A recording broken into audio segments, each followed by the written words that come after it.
Globalization is defined as the mobility across borders of goods and services, people, capital, and knowledge. Globalization has affected many rural areas in the Philippines. Some say that globalization has positively impacted the country's economic growth and employment. However, others say that the gains from globalization have been unfairly distributed, leading to rising poverty. According to the National Economic and Development Authority, they noted that globalization can have a positive effect on the Philippines economy, particularly in terms of employment and economic growth. NEDA has also discussed the importance of leveraging global megatrends and the need for the Philippines to remain competitive in a rapidly changing global environment. We conducted a survey in a rural community in the municipality of Asuncion to determine how globalization affects the livelihood of the locals. Ako si Rostom Umante, nagpuyo diri sa poblasyon sa Asuncion, Itam.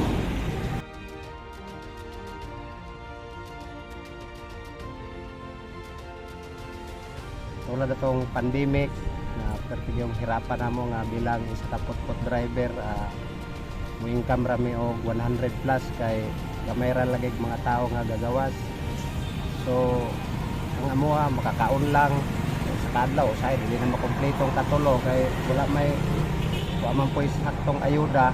So sikap lang makakaon lang kada adlaw, balag dili na makompleto. Tapos lisod kayo kay napoy mga anak kunom nga akong asawa wala dire, so di po siya makapadala kay kuan man dito sa ilaha pod, lisod pod maggawas-gawas.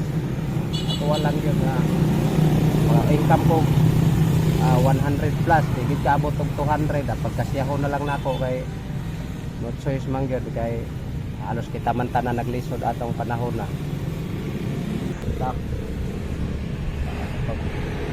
Sayro, kahit po. Wala.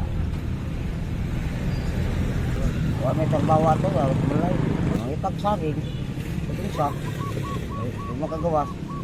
Dahil ihatag sa gobyerno. Iwat eh. Dahil sa kadaganan na, siguro ko na ako sa mga 40% sa Jinta, babae. 60 na ang bayad, 40 ang tuharugay. Sa ako, dili kaya pitado kami yung naman tayo gamay. Pero ang ubad ka, yung 135. During pandemic, sir, naapit ko lang kami. Pagdiling tayo. Kaya tungod, naman po yung mga inabang. Kaya tagigong po ng mga panahon.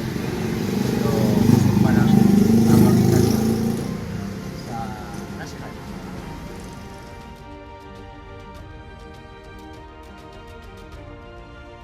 Pabuhi man po dito. Bawa. Kaon mo ko mga anak.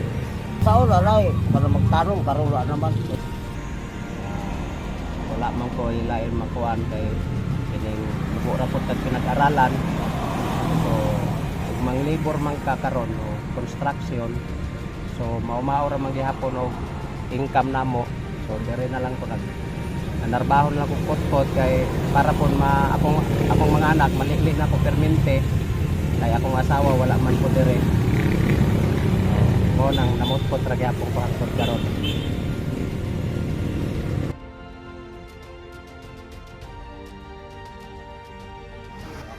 Sipag yun. Manigamot juga kay ako nga dili pwede yun magkuhan. Ako yung linda mo rin sa yun. Mata isa sa trabaho. Bantay. Bila na bantay ka ako gamay yung tindahan. Lahi ko ng government pero niya. Okay man siya income. Pero akong na balas gina ko bagod sa ang badlag na dapat sa ginagmay lang dapat na juga income. So kanay akong gikuan nga option ng buko. Kay balag ano lang sa piso lang at least sa duwan lang. Masustain sa mga sa duwan ng pagkaon niya. Lawas sa estudyante, shared naman po. So, mga niya akong paano use. Kailangan kuan gyud sikap gyud permente, bisyo bawas-bawasan, inom. Sikap lang gyud permente, salig lang sa Dios nga kuan maayo permente panglawas kay para maka pangwarta adlaw-adlaw. So akong anak unom ka buok. Isod gyud kay sa gubangon nang ingunana, puro estudyante unom ka buok. Duha akong college, high school duha, elementary duha unya. Mora ni hanap buhay nako. Pila ra may income ani sa karon nga wala na pandemic, makaabot sa 400 o 500 depende pod sa pagsikap nimo pamasahero. Pagod. Ha? Drive Kanya po, gana lang yun. Oh, Wala na line option, wala yun. oh. Mabuhi ning duha.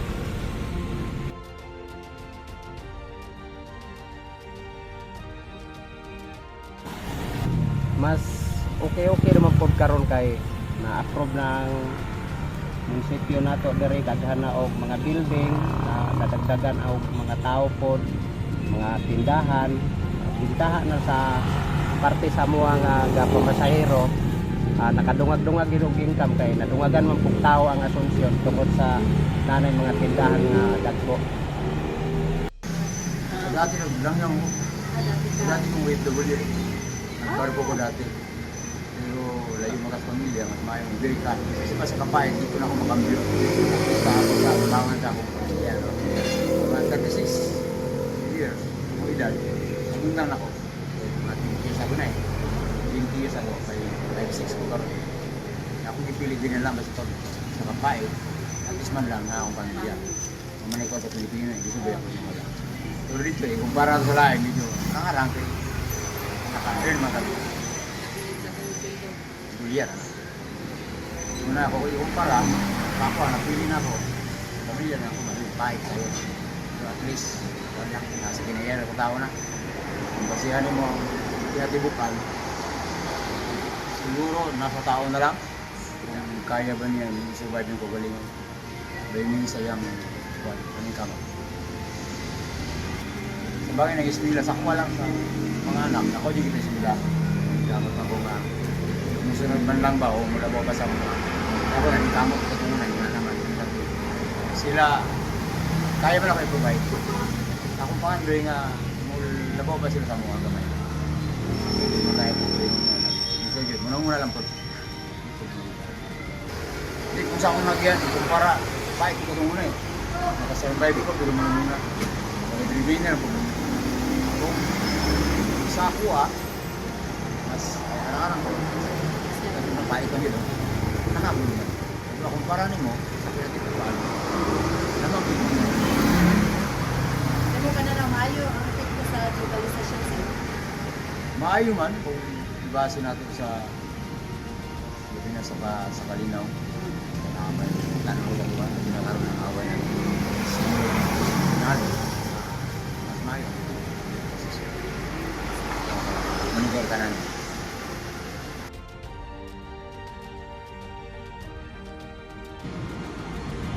Ako lang, kanang eskwela ko sila ha. Wag ko sa adlaw nila. Bahala ka na lang sa pabaman lang ako eskwela nila. Sa simple lang na pamagi. Tapos nga wala kita baka na naman tao. Ito naglamang ba? Ako ang plano nako sa akong pamilya kailangan mauragi ikabili nako sa ila nga ining kayamanan kundi ang paeskwelahon sila gani karon na ko'y nahuman duha ka buok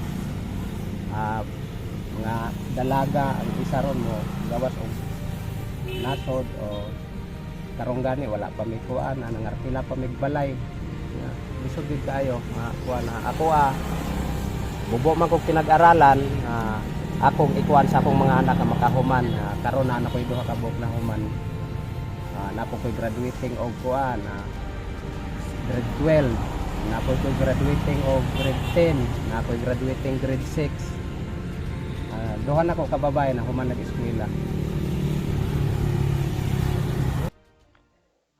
This survey shows that globalization does a huge change not only on people's living in everyday life, but also giving innovations to technology and huge impact to the environment that we lived in.